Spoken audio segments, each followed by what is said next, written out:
বাংলাদেশের 18 কোটি মানুষের প্রায়োরিটি হইল, যারা গত 16 বছর ধরে বাংলাদেশকে শুধু জাহান্নামী বানায় নাই, এত বড় জাহান্নাম বানাইছে যে একটা 16 বছরের যুবক কিশোর ঘুমের ট্রমায় পাগল হয়ে গেছে, জীবনে আসলে ভালো হবে না।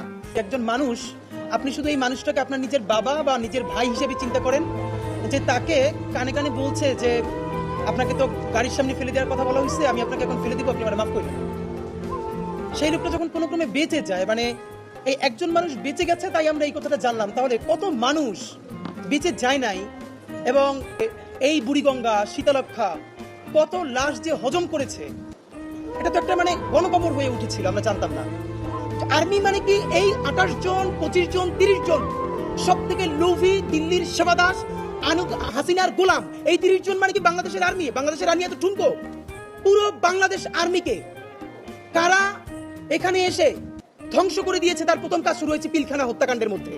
পিলখানা হত্যাকাণ্ড যারা স্বচক্ষে দেখেছেন, এমন অনেকে পিলখানায় সাক্ষী দিয়েছেন কমিশনে, যে হিন্দিভাষী অফিসাররা পিলখানা হত্যাকাণ্ডের সময় নেতৃত্ব দিয়েছেন।